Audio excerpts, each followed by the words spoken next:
మూడవ వచనం ఒకటి మాత్రం చదువుకుందాం. యెరెమీయా గ్రంథం 7వ అధ్యాయము 3వ వచనం. సైన్యములకు అధిపతియు ఇశ్రాయేలు యొక్క దేవుడునగు యెహోవా ఇలాగు సెలవిచ్చుచున్నాడు. నేను ఈ స్థలమున మిమ్మను నివసింపజేయునట్లు మీ మార్గములను మీ క్రియలను దిద్దుకొనుడి. ఇన్ని ప్రార్థన చేసుకుందాం. అందరూ కళ్ళు మూసుకోండి. త్రియేక దేవుడవైన మా ప్రియ పరలోకపు తండ్రి, నీ పరిశుద్ధ నామమునకు వందనాలు, స్తుతులు, స్తోత్రాలు చెల్లిస్తూ ఉన్నాం ప్రభా. నీ ఏర్పాటును బట్టి ఈ 2025వ సంవత్సరం 10వ నెల 3వ ఆదివారపు దినం ఇంతవరకు నీ సన్నిధిలో జరిగిన ఆరాధన కొరకు నీకు స్తోత్రాలు. ఈ సమయమందు నీ వాక్యాన్ని వినగోరుతూ ఉండగా వాక్యమై ఉన్న మీరు మాతో మాట్లాడండి. వాక్యం ద్వారా మీ చిత్తాన్ని మాకు తెలియజేసి ఆ చిత్త ప్రకారము జీవించగలిగిన భాగ్యం ఇవ్వండి. ముఖ్యంగా దిద్దుబాటు నెలలో ఉన్నాం. ఈ నెలలో ఎన్నో దిద్దుబాటు మాటలు మాతో మాట్లాడుతున్నారు. ఈ దినం కూడా మీరు ఏ మాటలు మాతో మాట్లాడనై ఉన్నారో ఆ మాటలకు మేము చెవియొగ్గి శ్రద్ధగా ఆలకించి వాటి ప్రకారం జీవించే గొప్ప భాగ్యం మాకు దయచేయమని, మంచి బోధకుడు నా యొద్దకు వచ్చి నా కాడి ఎత్తుకుని నా యొద్ద నేర్చుకునుడి అని చెప్పిన యేసు స్వామి పరిశుద్ధ నామములో వేడుకొనుచున్నాం మా పరమ తండ్రి. ఆమేన్. ప్రభువును ప్రేమించి ఆయన సన్నిధానానికి చేరువచ్చిన దేవుని పిల్లలారా, దేవనామములో మనందరికీ కృపయు సమాధానము కలుగును గాక. ఆమేన్. ప్రియులారా, దేవుని కృపలో ఈ 10వ నెల మరి 3వ ఆదివారమైన ఈ శ్రేష్టమైన ఆరాధన దినాన్న దేవుని సన్నిధికి రాగలిగిన భాగ్యం దేవుడు మనకిచ్చారు. అందు విషయంలో మొదటిగా దేవునికి నా కృతజ్ఞత వందనాలను తెలియజేసుకుంటున్నాను. అలాగే దేవుని పట్ల, దేవుని సన్నిధి పట్ల, వాక్యం పట్ల, ఆరాధన పట్ల ఆసక్తి కలిగిన వారై ఆటంకాలు, అవరోధాలు ఉన్నప్పటికీ ఆయన సన్నిధానానికి వచ్చిన మీ అందరికీ కూడా నా హృదయపూర్వక వందనాలు తెలియజేస్తున్నాను.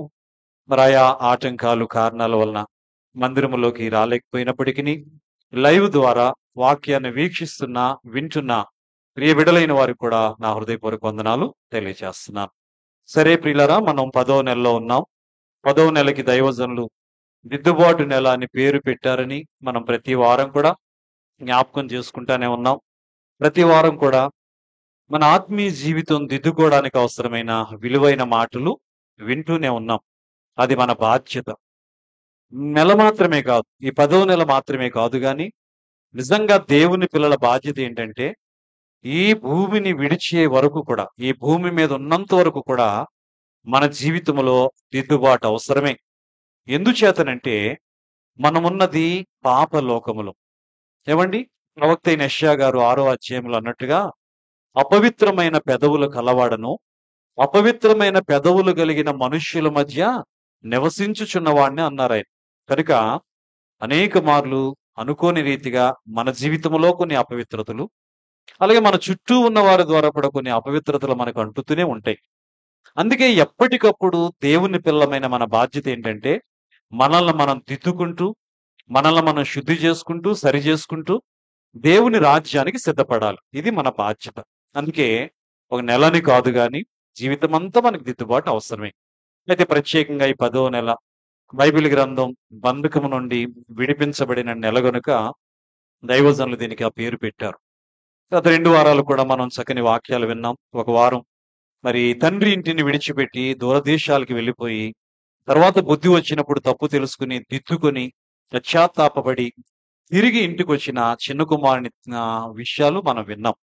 పోయిన వారము పిల్లరా, లోకములో ధనమే సంపాదన అనుకుని అన్యాయపు సంపాదన, అక్రమ సంపాదన కలిగి అందరి చేత తృణీకరింపబడి పాపి అయిన మనుష్యుడని సాక్ష్యం పొంది ప్రభువును చూడాలనే ఒక మంచి కోరికను బట్టి తన జీవితాన్ని దిద్దుకొని ఇతడును అబ్రహాము కుమారుడే అని పరలోక రాజ్య వారసత్వాన్ని సంపాదించుకున్న, తనను తాను దిద్దుకున్న ధనవంతుడైన జక్కయ్య గురించి మనం విన్నాం. ఈ మాటలన్నీ మన ఆత్మీయ జీవితానికి బలం. ఒకవేళ ఈ వర్తమానాలు మీరు ఒకవేళ విని ఉండలేకపోతే దేవుని కృపను బట్టి మన ఛానల్లో ఉన్నాయి, వినండి, బలపడండి. మరి ఈ రోజు కూడా మరొక విలువైన విషయాన్ని మీకు చెప్పాలని ఆశపడుతున్నాను. పిల్లరా, మరి చాలా విలువైన సంగతులు బైబిల్ గ్రంథంలో మనం గాని పరిశోధించగలిగితే, పరిశీలించగలిగితే మనకు దొరుకుతాయి. మనకున్న సమయంలోనే ఆ ప్రయత్నం చేద్దాం. ఆసక్తి కలిగి వినండి. నేర్చుకోవాలి, నేర్చుకున్న దాని ప్రకారం చేయాలనే మనస్సు కలిగి ఉండండి. ఈరోజు మనం చదువుకున్న వాక్యంలో ప్రవక్త అయిన యెషయా గారి గ్రంథంలో 7వ అధ్యాయంలో కొన్ని మాటలు చదివాం. ప్రారంభం నుంచి ఒకసారి నేను చదువుతున్నాను. వాక్యం చదివేటప్పుడు మీరు కూడా శ్రద్ధగా చూడాలి, వినాలి.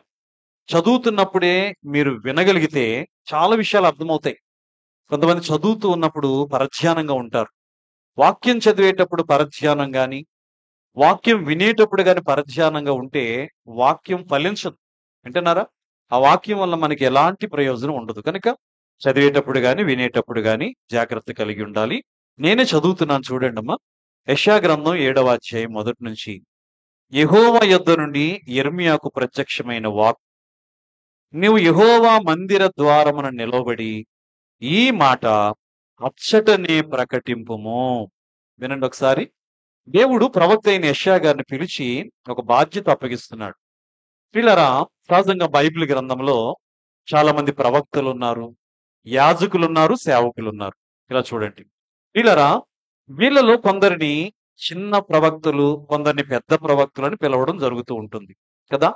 కాబట్టి మరి ఈ ప్రవక్తల విషయంలో చిన్నవారు పెద్దవారు అని దేన్ని బట్టి నిర్ణయించారు, దేన్ని బట్టి చెబుతారు అంటే, సహజంగా మనం చిన్నవారు పెద్దవారని దేన్ని బట్టి అంటామో తెలుసండి?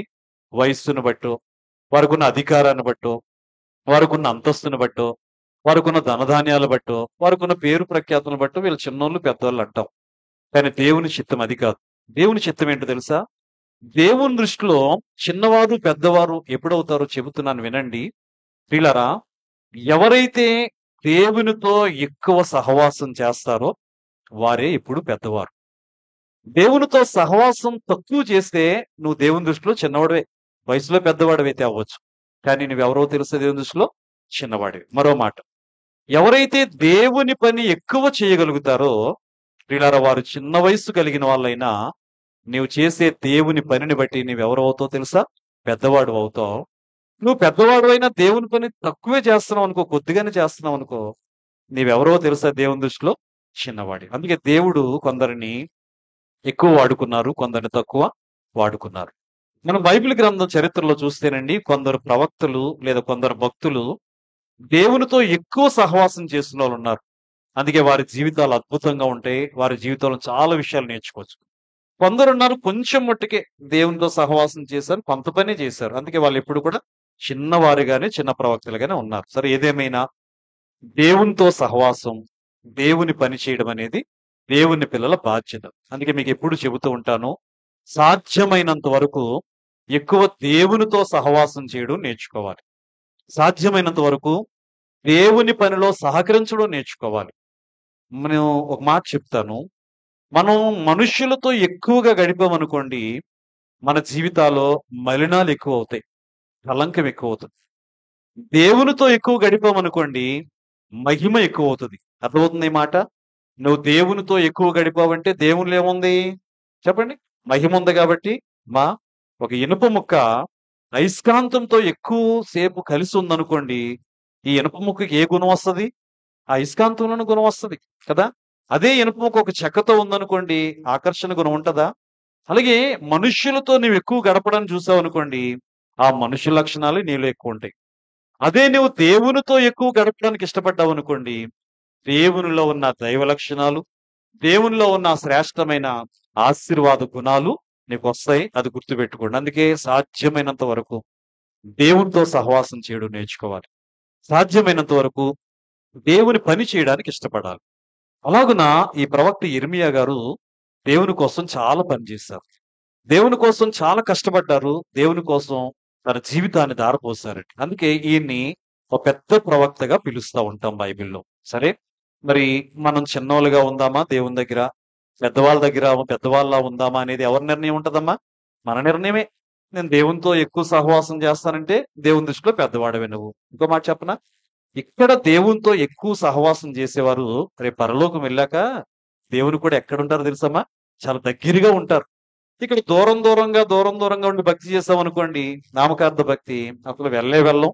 పిల్లరా, మనం దేవునితో ఉండలేము. అది గుర్తుపెట్టుకోండి. మరి ఈ ప్రవక్తకి దేవుడు చెప్పిన బాధ్యతల ప్రకారము ప్రవక్త అంటే ప్రకటించేవాడు. దేవుని చిత్తాన్ని ప్రజలకు తెలియజేసేవారే ప్రవక్త. చాలా సార్లు ఈ యెర్మీయా ప్రవక్తకి దేవుడు చెప్పిన మాటలను బట్టి ఒక్కొక్కసారి రాజుల దగ్గరికి వెళ్లి మాట్లాడాడు. అన్యుల దగ్గరికి వెళ్లి మాట్లాడాడు. వీధులలో నిలవబడి సువార్త ప్రకటించారు. ఇలా చాలా చోట్ల దేవుడు తన సేవకుడిని ఎక్కడికి వెళ్ళి చెప్పమంటే అక్కడ ప్రకటించాలి. ప్రవక్త అలాగ లోబడ్డాడు. కానీ విచిత్రం ఏంటంటే ఈ రోజు దేవుడు ఆయన ఎక్కడికి వెళ్ళి ప్రకటించమంటున్నారు తెలుసండి? చూద్దాం మళ్ళీ ఒకసారి. యెషయా గ్రంథం 7వ అధ్యాయంలో చూస్తే 2వ వచనంలో ఉంది. నీవు యెహోవా మందిర ద్వారమున నిలవబడి ఈ మాట అచ్చటనే ప్రకటించుము. ఎక్కడికి వెళ్ళాలటమ్మా? ప్రవక్త ఎక్కడికి వెళ్ళాలి చెప్పండి? మందిరం యొక్క ద్వారం దగ్గరికి. ఆ కాలంలో మందిరం లేదా ప్రార్థనా స్థలం, దేవుణ్ణి ఆరాధించే స్థలం ఉంది. దేవుణ్ణి ఆరాధించే ఆ మందిర స్థలం దగ్గరికి వెళ్ళమన్నారు. వెళ్ళి ఆయన ఎక్కడ నిలబడమన్నారు తెలుసండి? మందిర ద్వారము దగ్గర. సహజంగా అమ్మా, మందిరంలో ప్రకటన చేసేవారు, బోధ చేసేవారు ఎక్కడుండి ప్రకటిస్తారు? నేనున్నాను. అమ్మా, నేను ఎక్కడి నుంచి ప్రకటిస్తున్నాను? ఎప్పుడైనా ద్వారం దగ్గర నిలబడి మీకు ఏమైనా ప్రకటించానా? ప్రకటిస్తే మీరేంటారు? ఏమంటారు? అదేంటి అయ్యగారు ఇక్కడ చెప్పి వాక్యం చెప్తున్నారు? మీకోసం ప్రత్యేకంగా స్థలం ఉంది కదా, మీరు నిలబడవలసిన స్థలం ఉంది కదా, అక్కడికి వెళ్ళి చెప్పొచ్చు కదా అంటారు కదా. కానీ దేవుడు చూడండి, ఎక్కడ నిలవబడమన్నారంటే ఆ రోజు మందిరములో ఉండాల్సిన ఆ యాజకుడిని, ప్రవక్తని వీళ్ళరా ఆ మందిర ద్వారం దగ్గర నిలబడి అక్కడే ఉండి ప్రకటించంటున్నారు. చూడండి, ఇంతకీ ఏం ప్రకటించాలట? యెహోవాకు నమస్కారము చేయుటకై ఈ ద్వారములలో బడి ప్రవేశించు యూదా వారులారా, యెహోవా మాట వినుడి. జాగ్రత్తగా ప్రతి మాట మీరు గమనించాలండి. నిజంగా వివరించుకుంటే ప్రతి మాట నుంచి చాలా విషయాలు వస్తాయి. కానీ కొన్ని మీకు అవసరమైన చెబుతున్నాను.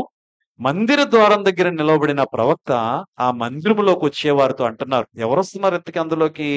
చూడండి, యెహోవాకు నమస్కారము చేయుటకై. అంటే లోపలికి వచ్చేవారు ఎవరికి నమస్కారం చేయడానికి వస్తున్నారు? మందిరంలోకి వచ్చిన వారు ఎవరికి నమస్కారం చేస్తారు? దేవునికే కదా. కొంతమంది ఉంటారు మందిరంలోకి వస్తారు కానీ వచ్చిన వాళ్ళు కనీసం దేవునికి నమస్కారం చేసుకోరు. అంటే అర్థం ఏంటో తెలుసా? వినండి, కొంతమందికి అలవాటు ఏంటంటే రావడం రావడం వస్తారు, వచ్చి ఎక్కడ కుర్చీలు ఉన్నాయి, ఎక్కడ ఫ్యాన్ ఉంది. ఈ మధ్య ఏసీ మందిరాలు ఎక్కువయ్యాయి కదా, ఎక్కడ ఏసీ బాగా అవి వెతుక్కుంటారు. కానీ వచ్చి రాగానే మొదట చేయాల్సిన పని ఏంటి తెలుసా? నువ్వు మోకరించో నిలవబడో నీ ఎదుట ఉన్న నీ దేవునికి నువ్వేం చేయగలగాలి? నమస్కారం చేయగలగాలి. ఘనమైన వ్యక్తి, గొప్పవారు, ఏదైనా ఒక అధికారం మనకి దారిలో కనబడినంటే ఏం చేస్తావమ్మా? ఒక మనిషికే నమస్కారం చేస్తావే, మరి నువ్వు మందిరంలోకి వచ్చినప్పుడు ఎవరున్నారని వచ్చావు? నువ్వు దేవుడు ఉన్నాడని వచ్చారు కదా. దేవుడు ఉన్నాడని వచ్చిన నీవు నీ దేవుని ముందుకు రాగానే మొదట నువ్వు చేయవలసిన పని ఏంటంటే మోకరించి, కుదిరితే మోకరించలేవా? నిలవబడి చిన్ని ప్రార్థన. దేవా, నా ఇంటి నుంచి నీ ఇంటికి వచ్చాను, లోకములో నుంచి నీ లోకానికి వచ్చాను, నన్ను భద్రపరచు, దీవించు అని ఒక నమస్కారం చేసుకోవాలి. ఏమైనా కుదిరిందనుకోండి, దైవజనులు కూడా ఉంటే ఆయనకు కూడా ఏం చేయాలమ్మా? అలాంటి అలవాట్లు కొంతమందికి ఉండవులేండి. సరే, దైవజనునికి నమస్కారం చేయకపోయినా పర్వాలేదు, కనీసం ఎవరికి నమస్కారం చేయాలి అమ్మా? దేవునికి మాత్రం ఖచ్చితంగా ఏం చేయాలి? నమస్కారం. దైవజనునికి నమస్కారం చేయడం తప్పంటారా? నమస్కారం సంస్కారానికి గుర్తట. కాబట్టి నమస్కారానికి, ప్రియులారా, సంస్కారానికి చాలా సంబంధం ఉంది. సరే, ఏదైనప్పటికీ ఇక్కడ అంటున్నారు కదా, యెహోవాకు నమస్కారము చేయుటకై ఈ ద్వారములలో బడి ప్రవేశించి యోధావార్లారా. ఇంతకీ ఆ మందిరంలోకి వస్తున్న వాళ్ళు ఎవరంటే యోధావారు. అంటే అర్థం ఏంటంటే ఇశ్రాయేలీయులు, ఏర్పాటు వారు. అమ్మ, మందిరంలోకి దేవుని పిల్లలే కదా ఎక్కువ వస్తూ ఉంటారు, అన్యులైన వారు ఎప్పుడో గాని రారు. అంటే దేవాలయంలోకి వస్తున్న ఆ దేవుని పిల్లలకి ఆ యూదా వారితో మాట్లాడుతున్నారండి. ఏమని? యెహోవా మాట వినుడి. ఏమన్నారమ్మా? యెహోవా మాట వినుడి. నా ప్రశ్న, అక్కడ మాట్లాడుతున్నది ద్వారం దగ్గర ఎవరు? ఎవరు కనబడుతున్నారు? చూసే వాళ్ళకి ఎవరు కనబడుతున్నారు? ప్రవక్త ఉన్నాడు, దైవజనుడు ఉన్నాడు. మాట్లాడేది దైవజనుడే. కానీ అది ఎవరి మాట అంటున్నారు చెప్పండి వాక్యంలో? దేవుని మాట అంటున్నారు. గుర్తించండి. మనం అనుకుంటాం మందిరంలో దైవజనుడు వాక్యం చెబుతూ ఉంటే ఏమనుకుంటాం తెలుసా?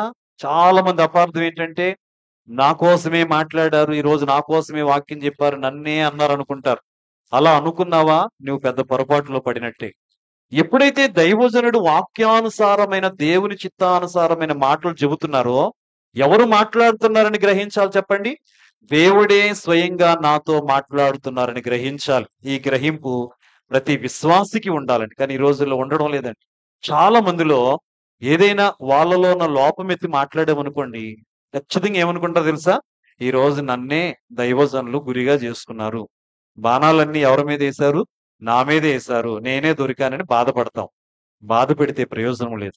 ఒకవేళ నీ గురించి అన్నారని నీకు గ్రహింపు అనుకోండి, నీ గురించి అన్నారంటే అర్థం ఏంటి అక్కడ? నీలో ఏముందని చెప్పడమా? నీలో ఏముందని? లోపమేదో ఉంది, దిద్దుకోవలసింది ఏదో ఉంది, సరి చేసుకోవలసింది ఏదో ఉందని నువ్వు గ్రహించి దిద్దుకున్నావా దీర్ఘాయుష్మంతు. అదే మాట అంటున్నారు, దిద్దుకోమని చెబుతా ఉన్నారు. కీర్తనల గ్రంథం 50:17 కూడా అదే మాట ఉంది కదా. దిద్దుబాటు నీకు అసహ్యం కదా, నా మాటలు నువ్వు వెనక్కి వేసేసుకుంటున్నావు. ఈరోజు దేవుని మాటలు నిర్లక్ష్యం చేసే వాళ్ళందరూ కూడా దిద్దుబాటు చేసుకోలేకపోతున్నారని గ్రహించండి. కాబట్టి యెహోవా మాట వినండి అని దేవుని మాట దైవజనుడి నోట పెట్టారు. గుర్తుపెట్టుకుని దైవజనులు ఏమి చెప్పినా అది వాక్యానుసారమైనప్పుడు అది దేవుని చిత్తమని గ్రహించాలి. మరి ఇంతకీ ఏంటి ఆ మాట? జాగ్రత్తగా వినండి, 3వ వచనంలో ఉంది. ఇందాక మనం ప్రారంభంలో చదివాం కదా. సైన్యములకు అధిపతియు ఇశ్రాయేలు యొక్క దేవుడునగు యెహోవా ఇలాగు సెలవిచ్చుచున్నాడు. ఏంట మాట? నేను ఈ స్థలమున మిమ్మును నివసింపజేయునట్లు మీ మార్గములను మీ క్రియలను దిద్దుకొనుడి. జాగ్రత్తగా ఈ మాట వినండి, కుదిరితే బైబిల్ అండర్లైన్ చేసుకోండి, తప్పేమీ లేదు అమ్మా. నేను మిమ్మును ఈ స్థలమందు నివసింపచేయునట్లు మీ మార్గములను అలాగే మీ క్రియలను కూడా మీరేం చేయాలి? దిద్దుకోండి అనే మాట వాడుతున్నారు. దిద్దుకోండి అని చెబుతుంది. వీళ్ళారు ఎవరితో చెబుతున్నారు? ఒక్క మాట ఆలోచించండి. ప్రవక్త ఎవరితో చెబుతున్నారమ్మా? దేవునికి నమస్కారం చేయడానికి వస్తున్న ఆ యూదావారు లేదా ఇశ్రాయేలు, దేవుని ఏర్పాటు జనాంగం. ఆ రోజు వాళ్ళు ఏర్పాటు జనాంగం, ఈ రోజు క్రైస్తవులమైన మనం దేవుని ఏర్పాటు జనాంగం. ఆ రోజు వారితో మాట్లాడిన దేవుడు ఈ రోజు మనతో కూడా మాట్లాడుతున్నాడు. ఈ మాటలు వారికే కాదండి, ఈ రోజు మనకి కూడా అవసరమే. దేవాలయంలోనికి దేవునికి బ్రొక్కడానికి వస్తున్న వాళ్ళంట ఏం చేసుకోవాలటమా? దిద్దుకోవాలి అంటున్నారు. ఒక ప్రశ్నకి సమాధానం చెప్పండి. మందిరంలోకి వచ్చే వాళ్ళని చూసి మీ మార్గాలు దిద్దుకోండి, మీ క్రియలు దిద్దుకోండి అంటున్నారంటే, ఆ మందిరంలోకి వచ్చే వారిలో చాలా మంది జీవితాల్లో మార్గాలు క్రియలు ఎలా లేవని అర్థం చేసుకోవాలి. నా ప్రశ్న అర్థమైందా మీకు? మందిరంలోకి వచ్చేవారిని అక్కడ నిలబడి, బాబు మీ మార్గం దిద్దుకోండి, మీ క్రియలు దిద్దుకోండి అని ప్రవక్త చెబుతున్నారు. దిద్దుకోండి అన్నారంటే వాళ్ళలో ఏముందని అర్థం చెప్పండి? దిద్దుకోవాల్సింది ఏదో ఉందని అర్థం కదా, సరి చేసుకోవాల్సింది ఏదో ఉందని అర్థం కదా. ఉదాహరణకమ్మా, నా ఫోన్ ఉంది, బాబుని పిలిచి నాన్న ఈ ఫోన్ బాగు చేయి అన్నాను అనుకోండి. బాగు చెయ్యి అన్నాను అంటే దాంట్లో ఏముందని అర్థం? మాట్లాడండి.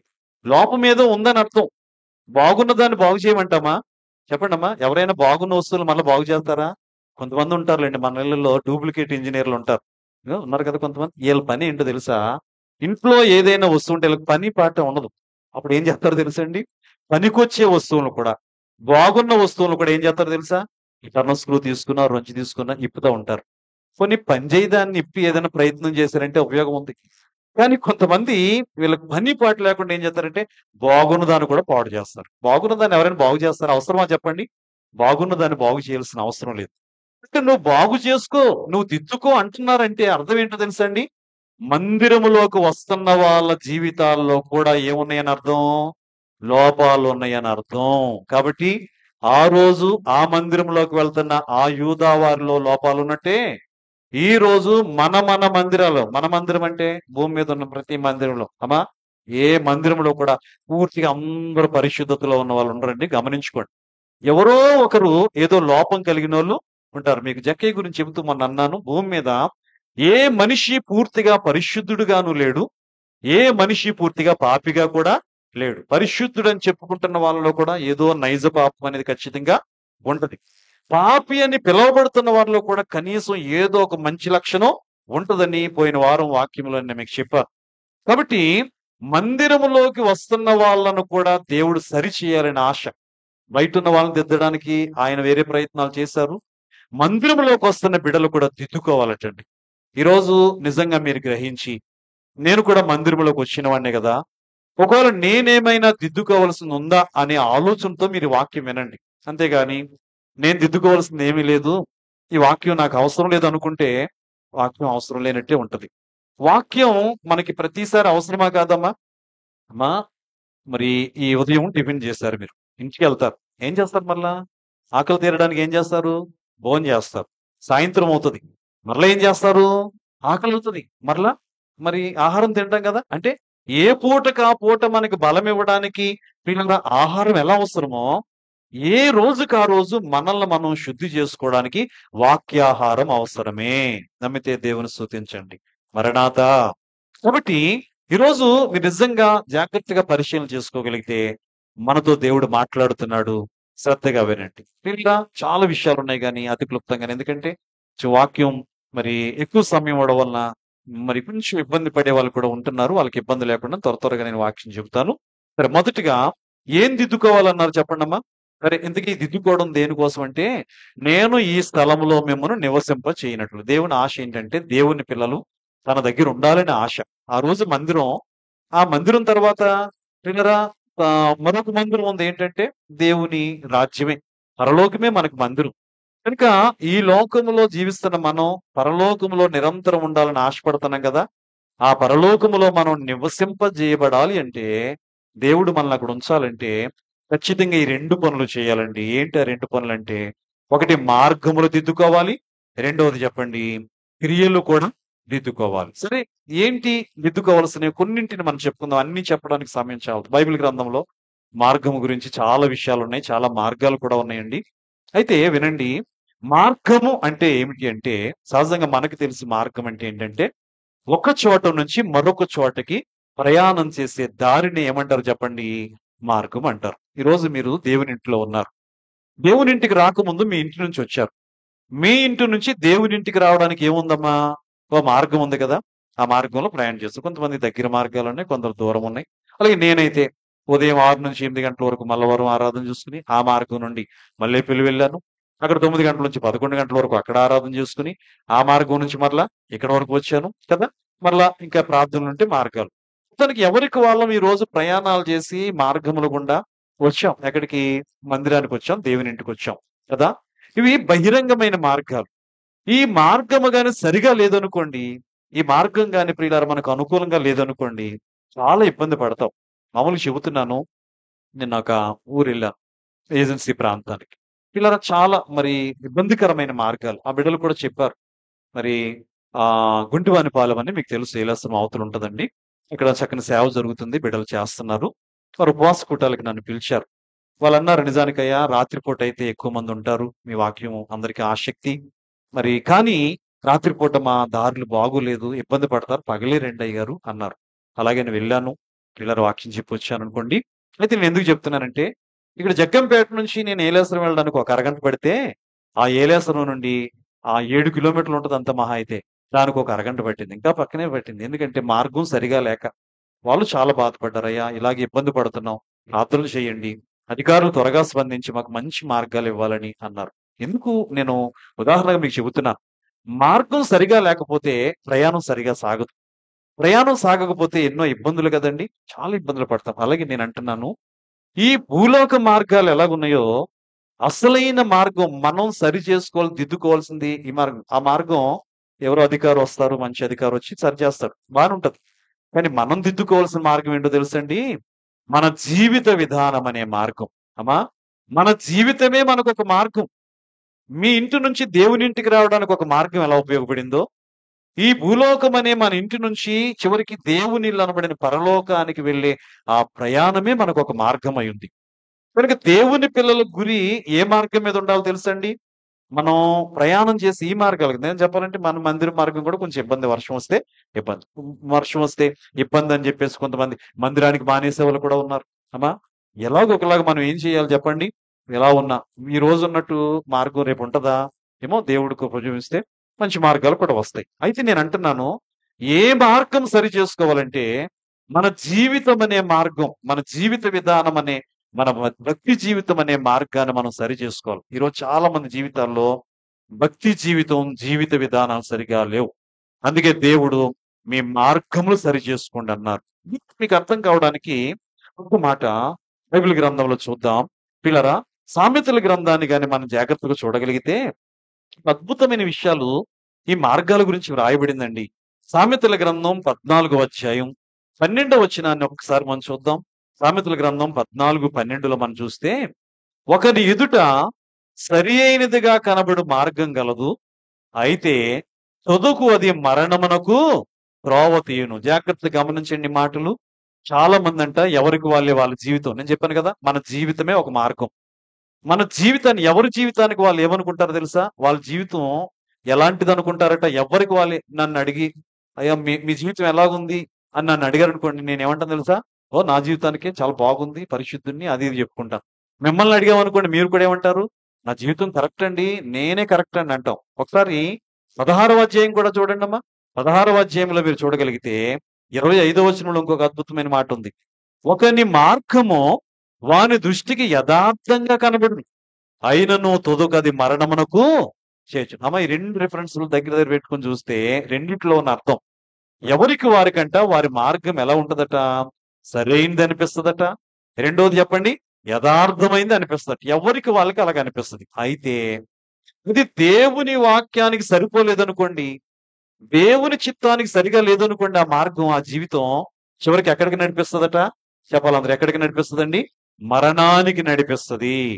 సరైన మార్గాల్లో వెళ్ళక మరణం పొందుకున్న వాళ్ళు కొంతమంది ఉంటారు కదమ్మా. కొన్ని భయంకరమైన మార్గాల్లో ప్రయాణాలు చేసి ప్రాణాలు పోగొట్టుకున్నారు కదా. అలాగే నేను అంటున్నాను, ఈరోజు మన జీవితం కానీ సరిగ్గా లేదనుకోండి, భక్తి జీవితం, అది మనకి ఏం చేస్తుందో తెలుసా అండి? చివరికి మరణమే తీసుకుని వస్తుంది. కాబట్టి ఈ రోజు మీకు చెబుతున్న మాట వినండి. ఎవరికి వారు నా మార్గం సరిగానే ఉంది అని అనుకోవడం కాదండి. సరిగా ఉందో లేదో సరి చూసుకోవాలి. ఉదాహరణకి మన శరీరంలో ఏదో చిన్న బలహీనత కలిగిందండి. ఎప్పుడూ లేనట్టుగా నీరసం కనబడింది. కళ్ళు తిరుగుతున్నాయి. ఎందుకో ఆందోళనగా ఉంది. చిన్న అనుమానం వచ్చింది మీకు. ఏంటి అనుమానం? ఒకవేళ ఏమైనా బీపీ గాని వచ్చిందా? లేదా షుగర్ గాని వచ్చింది కదా. సహజంగా ఎప్పుడూ లేని పరిస్థితి వచ్చిందనుకోండి, చిన్న అనుమానం వస్తది. అనుమానం వచ్చినప్పుడు ఏం చేస్తాం? ఓహ్! బీపీయే అని చెప్పేసి బీపీ టాబ్లెట్లు యేసుకుంటారా? మాట్లాడండమ్మా. ఇది షుగరే అని చెప్పేసి షుగర్ టాబ్లెట్ యేసుకుంటారా? నిర్ధారణ చేసుకుంటారు ముందు. మరి పరీక్షించుకుంటారు. మరి ఎలా చేస్తారు పరీక్ష? మీరెళ్తారు. ఎక్కడికెళ్తారు చెప్పండమ్మా? మొదట డాక్టర్ దగ్గరికెళ్తారు. ఆయనతో చెబుతారు మీకొచ్చిన లక్షణాలు. ఆయనేం చేస్తారు? ఆయన వెంటనే అమ్మ ఇది బీపీయా? షుగరే అని అనరు. ఆయన కూడా నిర్ధారణ చేసుకుంటారు. ఎలాగో తెలుసా? కొన్ని పరీక్షలు చేస్తారు. ఒకవేళ నీకు బీపీ ఉందో లేదో తెలియాలంటే బీపీ మిషన్ ఉంటది. దాన్ని కడతారు చేతికి, చూస్తారు. ఓకే. బాగానే ఉందంటారు. లేదంటే బీపీ ఉందంటే బీపీ ఉందంటారు. లేదా షుగర్ మిషన్ ఉంటది. దాంతో పరీక్షిస్తారు. మీకు లోపం ఏమైనా ఉంటే ఆ మిషను తెలియజేస్తది. ఆ పరికరం తెలియజేస్తది. అప్పుడు నీవు ఔషధాలు వాడి దాన్ని తగ్గించుకునే ప్రయత్నం చేస్తారు. అలాగే నేను చెప్పనా? మీ జీవితంలో మీ జీవిత విధానం సరిగా ఉందా లేదా? సరైన మార్గంలో ఉన్నారా లేదా? మీ మార్గాలు ఏమైనా దిద్దుకోవాలా అనేది మీకు తెలియచేయాలంటే దేవుడే ఒక యంత్రాన్ని మనకిచ్చారండి. దేవుడే మన చేతుల్లో ఒక పరికరాన్ని పెట్టారు. ఏంటో దాని పేరు మీరు చెబితే విని సంతోషించాలనుకుంటున్నాం. ఆ! Very good. పరిశుద్ధ గ్రంథం. నమ్మితే దేవునికి స్తోత్రం తెలియచేయండి. మన చేతులను పరిశుద్ధ గ్రంథం, మన ఆత్మీయ జీవిత ప్రయాణము, జీవిత విధానం, మన మార్గాలు సరిగ్గా ఉన్నాయో లేదో తేల్చి చెప్పేది అదే. విచారం ఏంటంటే, ఈ గ్రంథాన్ని ఈ మిషన్ వాడతలేదు. ఒక విచిత్రం చెప్పనా? కరోనా కాలంలో చాలా మంది ఏం చేశారో తెలుసండి? కొన్ని రకాల పరికరాలు కొనేసుకొని ఇంట్లో పెట్టుకున్నారు. చెప్పండి, మీరు ఎవరన్నా ఏమైనా కొనుక్కున్నారా? బీపీ మిషన్‌లు కొనుక్కున్నారు.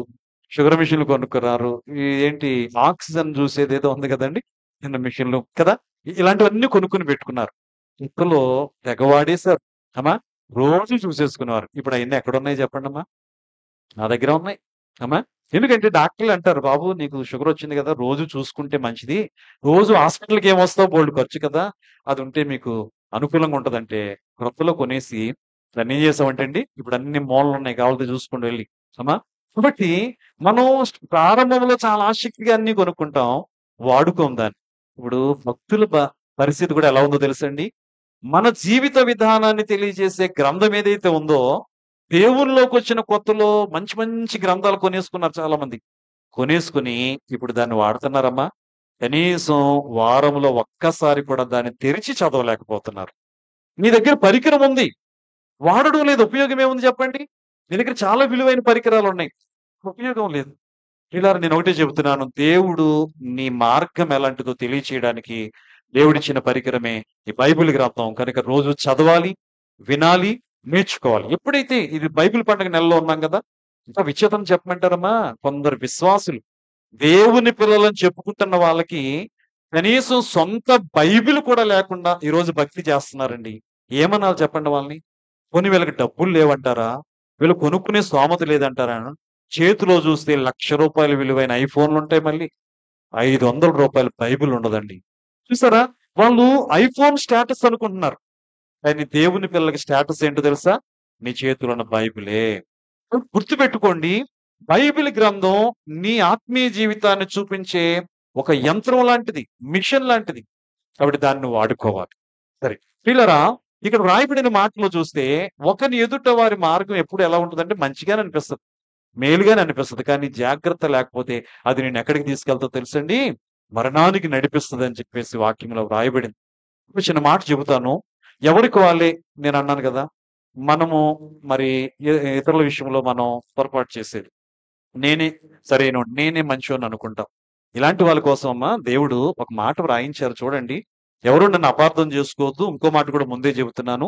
నా కోసమే ఈ మాటలు దైవజనులు చెప్పారు అని కూడా మీరు అనుకోవద్దు గానీ, మీకు అవకాశం ఉంటే ప్రియులారా, ఈ మాటలను బట్టి మీరు ఒక్కసారి దిద్దుకోవడానికి ప్రయత్నం చేయండి. ఒకసారి మత్తయి సువార్త 7వ అధ్యాయం 3-5 వరకు చదువుదాం. మత్తయి సువార్త 7వ అధ్యాయము 3వ వచనం నుంచి 5వ వచనంలో చూస్తే విశ్వాసుల జీవితంలో చాలా మందిలో ఉన్న పొరపాటు గురించి ఆయన ప్రస్తావిస్తూ ఎంత చక్కగా చెప్పారో చూడండి. నేను చదువుతున్నానమ్మా. మత్తయి సువార్తలో మనం చూడగలిగితే పిల్లరా, వాక్యం మనకు కనబడుతుంది. 7వ అధ్యాయం, క్షమించండి, 7వ అధ్యాయంలో 3-5 వరకు గాని చదివితే జాగ్రత్తగా వినండి. మీరు బైబిల్ చదవడం వస్తే తెరిచి చూడండి. ఒకవేళ చదవడం రాకపోతే నేను చదువుతున్నప్పుడు వినండి. నీ కంటిలోనున్న దూలము నెంచక నీ సహోదరుని కంటిలోనున్న నలుసును చూచుటయాలా? నీ కంటిలో దూలముండగా నీవు నీ సహోదరుని చూచి నీ కంటిలోనున్న నలుసును తీసివేయమని ఎలా చెప్పనేలా?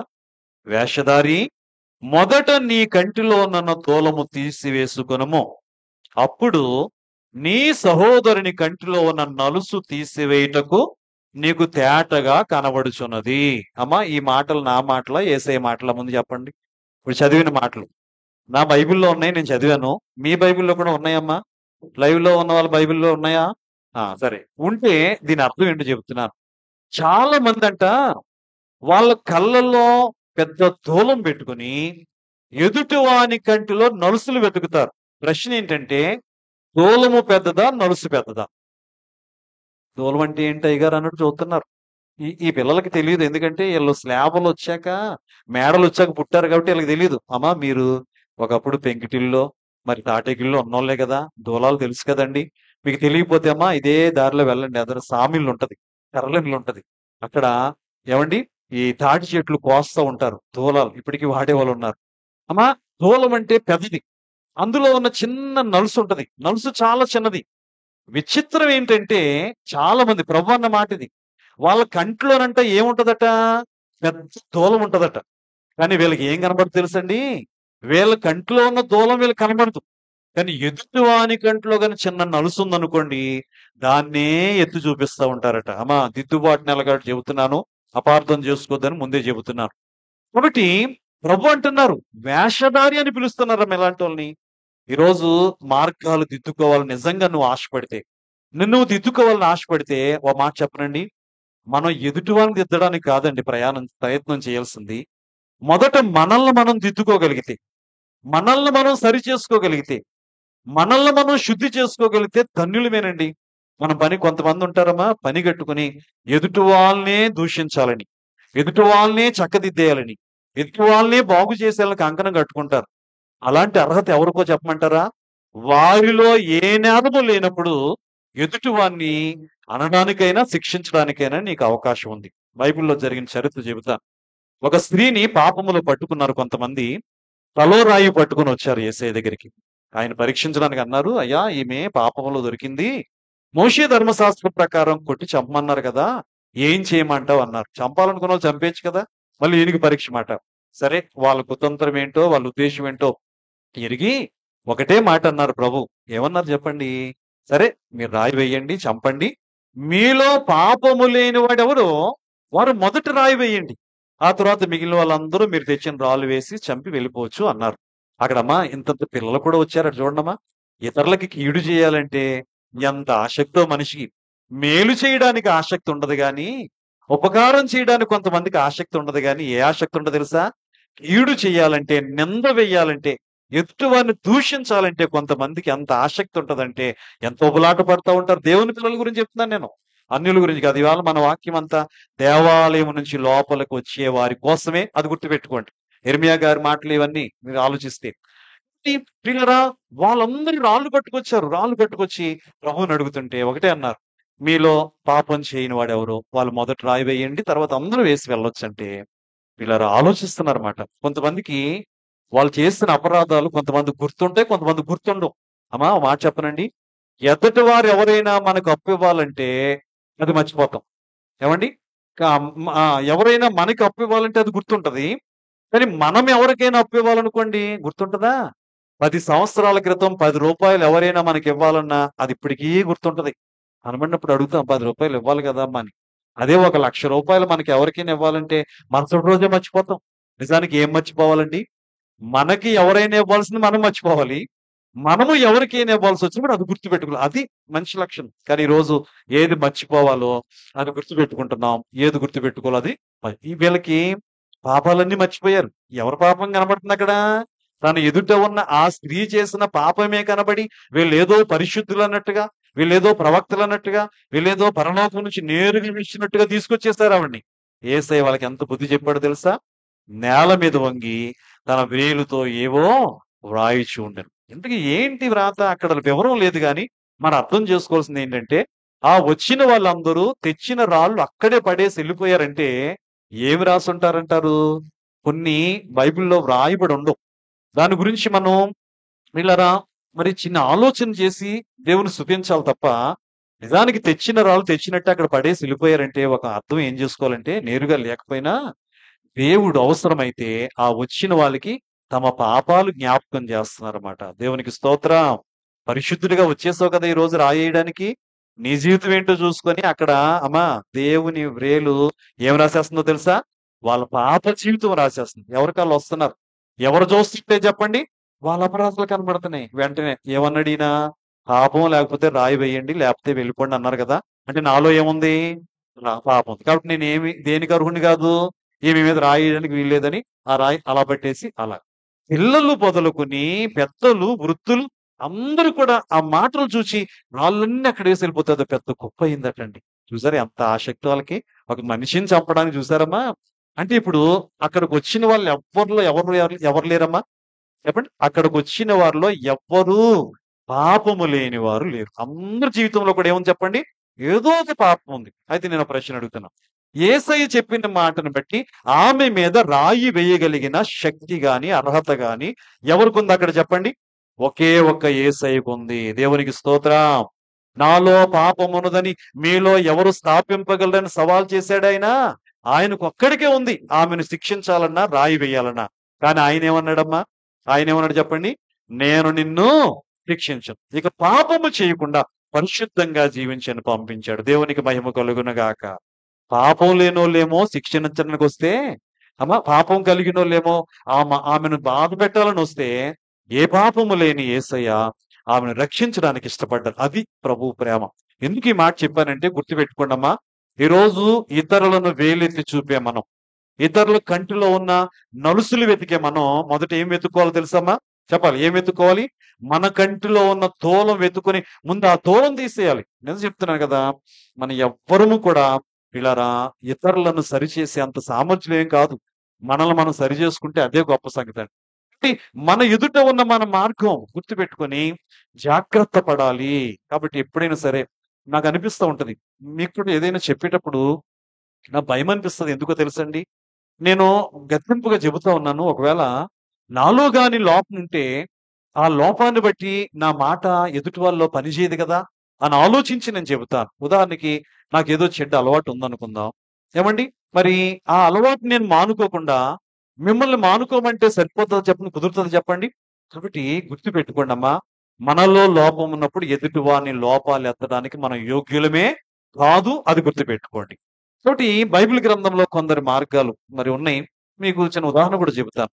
పిల్లరా వాక్యంలో మనం చూడగలిగితే లోకాసు వార్త 18వ అధ్యాయం 10వ వచనంలో ధనవంతుడు క్షమించండి, ఒక మరి పరిచయుడు సుంకరి గురించి మనం చెప్పుకుంటూ ఉంటాం. వీళ్ళిద్దరూ కూడా మందిరానికి వచ్చారమ్మా. చూడండి, మందిరం గురించి చెప్తున్నా.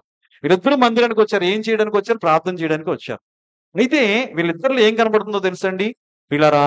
పరిచయుడేమో నేరుగా వచ్చేసాడు పరిశుద్ధ స్థలానికి. వచ్చేసి తన గురించి తాను గొప్ప చెప్పుకుంటా ఉన్నాడు. తను ఎంత అలా మాట్లాడుతున్నాడంటే తనలో పాపమే లేదన్నట్టు మాట్లాడుతున్నాడండి.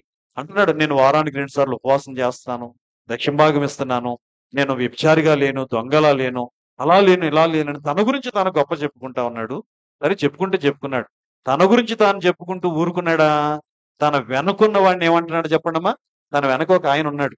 ఆయన అక్కడే ఉండిపోయాడు ద్వారం దగ్గర. మీరు కావాలంటే వాక్యం చదవండి. ఆ గుమ్మం దగ్గరే ఉండిపోయాడు. గుమ్మం దాటి లోపలికి రాలేకపోతున్నాడు. ఎందుకో తెలుసండి? అతనికి ఓ పశ్చాత్తాపం ఉంది. నేనొచ్చింది దేవుని మందిరానికి, పరిశుద్ధుడైన దేవుని దగ్గరికి. తీరా నాలో ఏముంది? పాపం ఉంది. నాలో పాపం ఉంది కాబట్టి నేను నా దేవుని దగ్గరికి ఎలా వెళ్ళగలనని అక్కడే వండుకొని రొమ్ము బాదుకుంటూ ప్రార్థన చేస్తున్నాడు. దేవా, నేను పాపిని. మరి ఈయన ఏం చేస్తున్నాడు? నేను అంత పరిశుద్ధుడిని, నా అంత పరిశుద్ధుడు లేడంట. వచ్చేసి దేవునికి గొప్పలు చెప్పుకుంటున్నాడు. ఇద్దరిలో ఎవరు నీతిమంతులయ్యారు చెప్పండమ్మా? ఇద్దరిలో ఎవరు నీతిమంతులయ్యన్నారు? ఒక మాటలో చెప్పాలంటే పరిసయ్యుడి కంట్లో ఏముంది, సుంకరి కంట్లో ఏముంది చెప్పండి? చెప్పాలంటే సుంకరి కంట్లో ఉన్నది నలుసే అమ్మా. కానీ పరిసయ్యుడి కంట్లో ఏముంది తెలుసా? పెద్ద దూలం ఉంది. ఈ దూలం పెట్టుకుని ఏం వెతుకుతున్నాడు? ఆ సుంకరి వలె నేను పాపిని కాదు అంటున్నాడు. వద్దు, ఒక్కటే చెబుతున్నాను, మీరు వింటారో వినరో మీ ఇష్టం. ఎప్పుడూ ఎవరిలో తప్పులు ఎంచకండి, ఎప్పుడూ ఎవరిని విమర్శించకండి. ఎందుకంటే మనలో కూడా ఎన్నో కొన్ని లోపాలు ఖచ్చితంగా ఉంటాయి. ప్రవక్త అయిన యెషయా గారు అన్నారమ్మా, యెషయా గ్రంథం 6వ అధ్యాయంలో ఇందాక చెప్పాను కదా, నేను అపవిత్రమైన పెదవులు కలవాడను. నీ నీ పెదవులు అపవిత్రమయ్యి ఎదుటి వాళ్ళ పెదవులు నువ్వు దూషిస్తే అలాగే చెప్పండి. కాబట్టి ముందు నిన్ను నువ్వు శుద్ధి చేసుకో, తర్వాత ఇతరులను శుద్ధి చేసే అవకాశం నీకు ఉంది. కనుక వినండి, మార్గాలు ఏం చేయాలి చెప్పండమ్మా? బైబిల్ గ్రంథంలో కొందరు గురించి మాట్లాడుతూ మొన్న ఆదివారం కూడా అమ్మగారు లైవ్ లో వాక్యం చెప్పినప్పుడు మరి ఆ కయ్యను మార్గం అని, లేదంటే కోరహు మార్గం అని, ఇలా కొన్ని మార్గాలు చెప్పారు. మరలా అవన్నీ చెప్తే సమయం చాలదు కానీ గుర్తు చేస్తున్నాను నీకు. బైబిల్ గ్రంథంలో కొందరు తమ మార్గాలు చెరిపేసుకున్నా ఉన్నారన్నట్టు. దేవుడు ఒక మంచి మార్గాన్ని వారికి సూచిస్తేనండి వాళ్ళు మార్గాలు చెరుపుకున్నారు. ఆదాము గారు ఉన్నారు. ఏమండి, ఎంత గొప్ప ధన్యకరమైన స్థితి అయింది. చెరుపుకున్నాడలే చెప్పండి. చేయొద్దన్న పని చేసి తన జీవితాన్ని చెప్పాను కదా, మా జీవిత మార్గం అంటే జీవితమే. అలాగే ఆయన పుట్టిన కుమారుడు ఉన్నాడు. ఎవరు చెప్పండి? కయ్యను. కయ్యను కూడా తన మార్గాన్ని ఏం చేస్తున్నాడు తెలుసండి? చెరిపేసుకున్నాడు. అందుకే బైబిల్లో కొన్ని చోట్ల ఉంటది, కయ్యను మార్గం నీలో ఉండకుండా చూసుకో. అలాగే మరి యాషావు మార్గంలో నువ్వు నడవద్దు. అలాగే ఇలా ఇంకా కొంతమంది గురించి మరి బిలాము నడిచిన మార్గంలో మీరు, ఇవన్నీ డిఫరెన్స్ ఉన్నాయండి. సమయం లేదు కనుక మీకు చెప్పడం లేదు, ఇవన్నీ మీకు తెలిసినవే. కాబట్టి బైబిల్ గ్రంథంలో కొందరు ఉన్నారు. కయ్యను ఉన్నాడండి. ఆయన మార్గం ఏంటో చెప్పమంటారా? కయ్యను మార్గంలో ఏముందంటే కోపం. అమ్మా, మొట్టమొదటిగా కయ్యనులో వచ్చిందేంటి? కోపం. కోపం వలన కక్ష, కక్ష వలన ఒక మనిషిని చంపాడు. మనిషిని చంపడమే కాదు, చూడండి విచిత్రం ఏంటో చెప్పమంటారా? మనిషిని, తన తమ్ముడిని చంపడమే కాకుండా దేవుడు అడిగితే ఆయనకి ఎలాంటి సమాధానం చెప్తున్నాడు తెలుసండి? గర్వంతో కూడిన సమాధానం. అమ్మ, ఓ మాట అంటున్నాను, ఏమనుకోకండి. కొంతమందికి దేవునితో ఎలా మాట్లాడాలో నేర్చుకోలేకపోతున్నారు. దైవజనులతో ఎలా మాట్లాడాలో నేర్చుకోలేకపోతున్నారు. కొంతమంది దేవునితో మాట్లాడేటప్పుడు, దేవునితో మాట్లాడడం అంటే అర్థం ఏంటో తెలుసా? ప్రార్థన చేయడం. ప్రార్థన చేయమంటే లోకస్తులతో మాట్లాడినట్టుగా వట్టి మాటలు, పనికిరాని మాటలు, విస్తారమైన మాటలండి. నేను అంటున్నాను, గంట సేపు చేస్తేనే ప్రార్థన కాదు, నువ్వు చేసేది 5 నిమిషాలైనా నీ మాటలు జాగ్రత్తగా ప్రభు అంటారు, మీరు భూమి మీద ఉన్నారు, నేను పరలోకంలో ఉన్నాను. మీ మాటలు ఎలా ఉండాలి? పొదువుగా విస్తారమైన మాటలు ఏముండక మానదు. కొంతమంది ఉంటారమ్మా, ఎంతసేపు చూడండి, ఎప్పుడు చూసినా విస్తారంగా మాట్లాడుతూనే ఉంటారు. నేను అంటాను, మాట్లాడొద్దు అనొద్దు అంటలేదు. మాటలు ఎంతవరకు ఉండాలంటే ఎంత అవసరమో అంతే అవసరం. విస్తారంగా మాట్లాడడం అనుకోండి, చాలా దోషాలు వస్తాయి. ఆ మాటల్లో వాళ్ళ గురించి చెప్తాం, వీళ్ళ గురించి చెప్తాం, మన గురించి చెప్తాం, ఏవేవో మాటలు లేనిపోని. ఇంకా మాట చెప్పనా? మాటల వల్లనే మహిమైనా కలుగుతుంది, మాటల వలనైనా మంటలైనా కలుగుతాయి. గుర్తుపెట్టుకోండి ఈ మాట. మాటలే మనకి మహిమ తెచ్చిపెడుతుంది, మాట వలన కుమరాలు కూడా తెచ్చిపెడతాయి. అందుకే అందుకే ప్రభు అంటారు, నువ్వు మాట్లాడేటప్పుడు నీ నోటికి ఏం కత్తి పెట్టుకోవాలి? కత్తి అడ్డు పెట్టుకోమంటున్నారు. అమ్మా, గొంతుకి కత్తి. గొంతు మాట్లాడడానికి ఉపయోగపడుతుంది, తినడానికి ఉపయోగపడుతుంది. ఈ రెండింటికి కూడా కత్తి ఉంటే చాలా జాగ్రత్త ఉపయోగపడుతుంది. కాబట్టి మన జీవితంలో మాటలు ఎందుకు చెప్తున్నానంటే కయ్యను చూడండి దేవునితోటి ఎంత అగౌరవంగా మాట్లాడుతున్నాడు. నీ తమ్ముడు ఎక్కడంటే అన్నాడు, నాకు తెలియదు అన్నాడు. నేనేమైనా నా తమ్మునికి కావాలవాడు. ఈ రోజు ఒకటే గుర్తు పెట్టుకున్నాము, దేవుని పిల్లలు ఏం నేర్చుకోవాలి తెలుసా? దేవునితో మాట్లాడేటప్పుడు ఎంత పవిత్రంగా పరిశుద్ధంగా మాట్లాడాలో నేర్చుకోవాలి. దైవజనులతో మాట్లాడేటప్పుడు కొంతమంది దైవజనులతో కూడా ఎంత అగౌరవంగా మాట్లాడుతుంటారో తెలుసా? కొంతమందిని చూస్తూ ఉంటాం అక్కడక్కడ. దైవజనులు కూడా ఏకవచన సంబోధనతో, పిల్లరా మన బైబిల్లో కూడా ఉంది. మోషే గారిని కూడా ఏమన్నారు? ఆ మోషే అనువాడు ఏమయ్యాడు. గౌరవమా అగౌరవమా? అయ్యో, దేవుడు అభిషేకించుకున్న దైవజనులతో ఎంత గౌరవంగా మాట్లాడాలి. అలాగే నన్ను తల్లిదండ్రులతో ఎలా మాట్లాడాలో కూడా ఈ రోజు పిల్లలకు తెలియడం లేదండి. చిన్న చిన్న పిల్లలు కూడా తల్లిదండ్రులు చాలా అగౌరవంగా మాట్లాడుతూ ఉన్నారు. నేర్పండి, పిల్లలకి నేర్పండి. తల్లిదండ్రులను గౌరవించడం పిల్లలకు నేర్పండి. ఇంకో మాట చెబుతున్నాను, గురువులతో ఎలా మాట్లాడాలో, వయసులో పెద్దవారితో ఎలా మాట్లాడాలో, బైబిల్ గ్రంథంలో ఎవరితో ఎలా మాట్లాడాలో అన్ని కూడా ఉన్నాయి. నీ మాట మృదువుగా ఉండాలి. ఒక మాట చెప్పనా? మృదువైన మాట దేన్ని తగ్గిస్తుందటండి? కోపాన్ని తగ్గిస్తుంది. కటువైన మాట, కఠినమైన మాట కోపాన్ని ఏం చేస్తుందండి? కాబట్టి మాటల వలన కుటుంబాలు ఇంకా తెలుసా, రాజ్యాలు కూడా కూలిపోయిన చరిత్రలు ఉన్నాయి. మీరు కావాలంటే వెనక్కి వెళ్ళి చూసుకోండి. నీ మాట అందుకే నీ మాట ఉప్పు వేసినట్టుగా రుచికరంగా ఉండాలంటారు. కొందరి మాటలు కారం కట్టి ఘాటుగా ఉంటాయండి. ఏంటో గాని కారంగానే ఎక్కువ తింటారు ఏంటో. అమ్మా, కారం తింటేనా ఘాటు వస్తుంది? కాదు. హృదయములో ప్రియులారా వాక్యం లేకపోతే కారపు మాటలే వస్తాయి. హృదయములో ఉప్పు అనబడిన దేవుని వాక్యం ఉందనుకోండి, నీ మాటలు కూడా ఎలా ఉంటాయమ్మా? రుచికరంగా సమాధానంగా ఉంటాయి. గుర్తుపెట్టుకోండి, ఈరోజు మన మాటలకి అలాంటి విలువను మనం ఇవ్వాల్సిన వారమైనాం. కయ్యను గురించి చెప్తున్నాడు, ఆయన మాటలు కటువుగా. కాబట్టి నేర్చుకోండి దేవునితో ఎలా మాట్లాడాలో, దైవజనులతో ఎలా మాట్లాడాలో, తల్లిదండ్రులతో ఎలా మాట్లాడాలో. నేను అంటాను, మనకంటే వయసులో చిన్నవారితో కూడా గౌరవంగా మాట్లాడాలండి. కొంతమందికి చిన్నోళ్ళంటే లోకువ, పిల్లల్ని ఇష్టానుసారం పిలుస్తూ ఉంటారు.